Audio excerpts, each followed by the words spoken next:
What's up guys, it's Gary.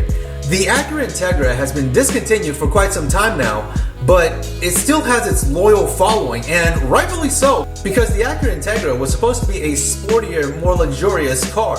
And let's not forget the, at the time, bigger 1.8 liter engine, which was my first time driving and experiencing Honda's VTEC technology, and it was quite the thrill because the power didn't die off, the power just kept pulling to redline, giving you that feeling that it was much more powerful than it was. And that was my brother's 2000 Acura Integra GSR, and the special thing about this one was that it was a 4-door.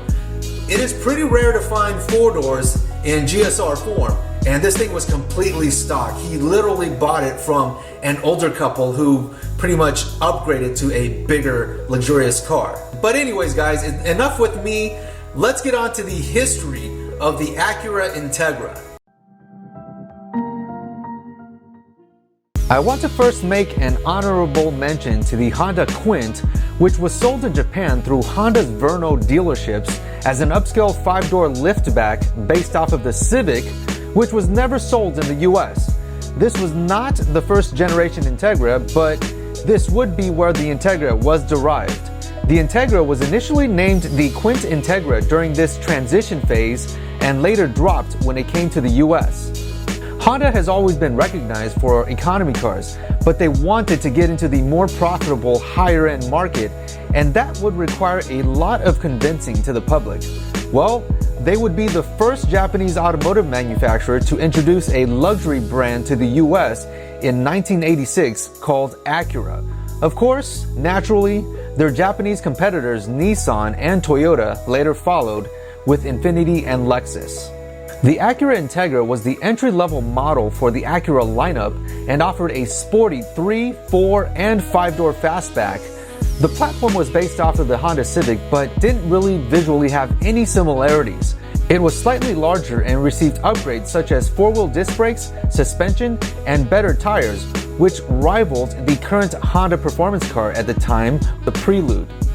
Several trims were offered. The base model was called the RS or regular series, and it was stripped of all the features of higher trims. You'd think that this was a bad move for a luxury brand, but this was done on purpose as a cheaper entry to introduce new buyers to the Acura brand, which worked.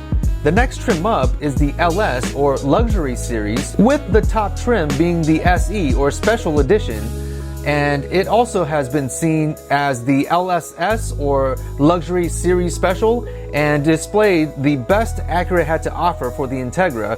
For engines, it came standard with a fuel-injected 16-valve dual overhead cam motor referred to as a brown top until 1988, which was then referred to as the black top, and at that time also received a redesign. Surprisingly, the entry-level Acura Integra sold 228,000 units, which were mostly from the US market. It also outsold the top model Acura Legend.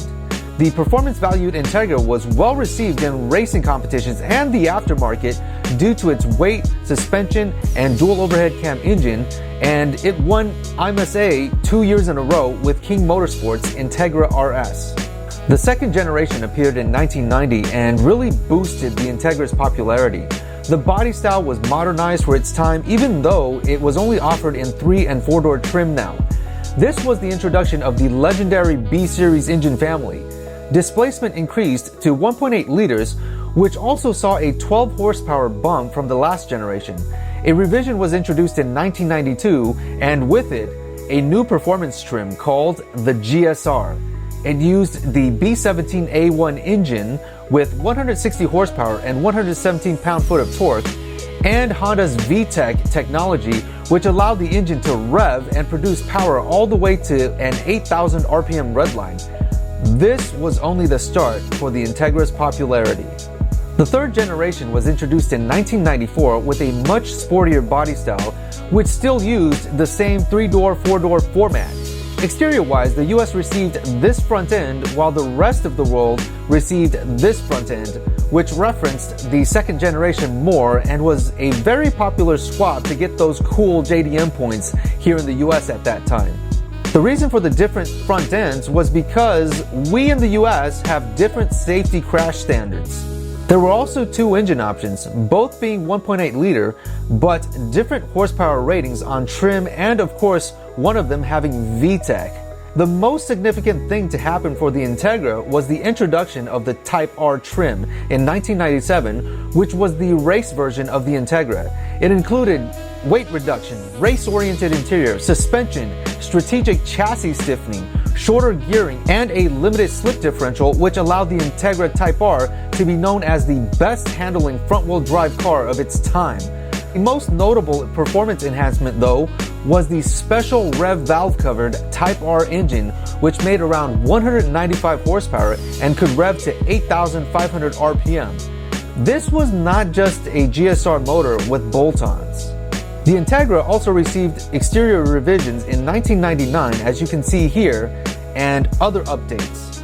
The B-Series engine from this era would become a very popular engine swap to other Honda models. Unfortunately, this would also be the end for them and the Integra for the USA. In 2002, we received the Acura RSX, which was only offered in a 3-door body style. Enthusiasts would know it as the Integra, just rebadged by Acura for the USA to better suit their other acronym models. There were two trims, a base and a performance version called the Type S.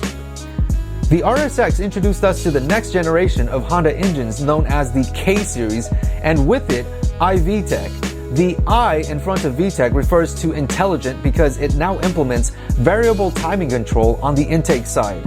There are two versions of iVTEC, a non-performance one found on the base RSX, which only has the VTEC lobes on the intake side, and then the performance version found with the Type S, which has VTEC lobes on the intake and exhaust cams. Both engines have variable timing control to increase efficiency, which is located on the intake side. The K-Series engines would be the perfect successor to the B-Series. And if you notice the red valve cover, yes, there was a Type R version with 220 horsepower, which we did not get in the US. These engines would also find themselves being swapped into many other cars like its predecessor. A revision in 2005 included updated lights and bumpers and a 10 horsepower increase for the Type S due to some performance enhancements. The RSX eventually became discontinued after this generation, not because of slow sales, but because it was an odd model in Acura's lineup of luxury sedans and global plans. The TSX would replace it, and being very similar to the cheaper Civic, it eventually got absorbed into that platform to save on costs. It's missing in Honda's lineup right now, but hopefully it'll be resurrected since that seems to be the trend from automotive manufacturers nowadays. And that's the history of the Acura Integra in the USA. It's quite disappointing that they don't offer the Integra model anymore, but at the same time, Acura did move in a different direction.